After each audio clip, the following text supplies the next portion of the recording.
Now, Effective Communication with Phil Zeller, CEO, Dale Carnegie, Southwest Michigan. So there I was, my friends. I was there at a manufacturing facility just the other day, and a gentleman walked up to me and said, Phil, just the guy I want to see. I got a question for you. I'm struggling with complacency. I said, with who? With who? Is it you? He goes, no, it's not me. It's some people on our team here at the plant. We're trying to move them along, get them going.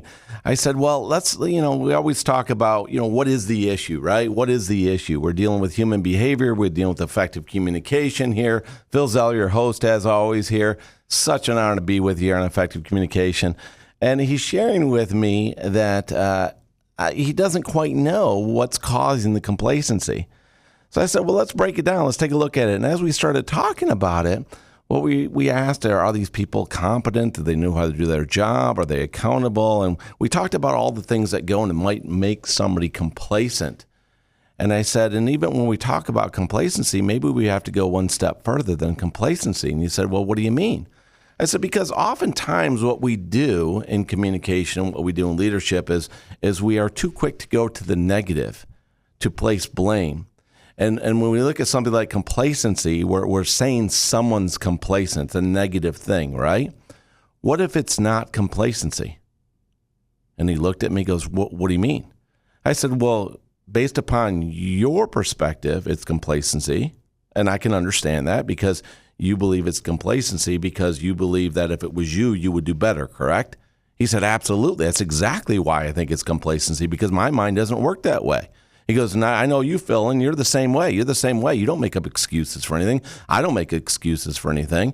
And it drives me nuts that other people would make excuses for things. And I said, man, I hear you. Let me ask you this question, though. What if it's not complacency? He said, what? What do you mean? What if it's not complacency? I said, what if it's not? What if it's not complacency? What if it is actually a lack of self-confidence? It's like, what? Yeah, what if it's actually a lack of self-confidence? What if the reason the person is not performing is because they don't have the confidence to do the work at hand? He's like, wow, I didn't think to ask that question. And I thought about how many times do we point a finger of blame at another person and say they're complacent, or say they're this, or say they're that, or they don't work hard, or they're not doing a good enough job. And what we're really saying is, why would they not do a good job? What is the goal that they're working toward? And if you tell me the goal is positive, well, okay, let's have that conversation. If you tell me they're trying to buck the system or get around it or find a shortcut or, cut some corners here, do something halfway, or I'm not going to use the term that some of you use, but say they're doing that. That doesn't lead to anything good, so it is irrelevant in the conversation. It's not going to lead to a productive outcome. What are you trying to justify their poor behavior? That's a waste of time. So let's focus on, does it lead to something good? He goes, that's really good, Phil. I didn't think to do that. And I said, well, imagine we're talking a manufacturing facility. If you have complacency and or a lack of self-confidence, whatever one it may be, it could lead to safety issues. People could get hurt. People could get killed. We can't afford that at all. He goes, absolutely not. Safety is non-negotiable. I said, I agree completely. So let's determine if it's a confidence issue.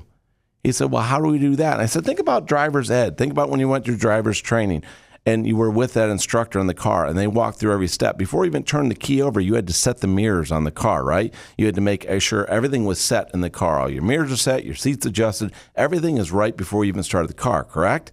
And that instructor walked you through that. We'll do that with your people at their work. See how they respond. Work with them every step of the way. Baby step them through it. So they're confident and competent, and you can see whether they're confident, competent, and walking through the steps. And if they take all care of all the steps, well, then it's not a confidence issue because they are learning quickly. They're doing everything that you're walking them through. They're leveraging you. They're doing it. They've proven to you that they have enough confidence to do it. Once you've checked that box, okay, now we can move on to what other issue may it be. But the first thing that we must do with every human being is to stop for a moment and ask yourself, is it a confidence issue? Do they have the confidence to face the situation? Before you put a negative connotation on who they are, what they're doing, stop, think for a moment, ask if they have the confidence to face this challenge. And you'll know that when you walk them through. And here's the beautiful thing. If you walk them through it and they prove to you they got it, now you know they got it. And now you say, you know what? I know you can make this happen. Then if they don't do that, then we have a complacency issue. And then, my friends, you're going to have to refer to another show and learn how we motivate people when they're becoming complacent, because we have ways to handle that as well. So go out there now, walk people through it, make sure they're confident in every situation, and they will get the results that they want, that you want, that we all want. Now go make it happen.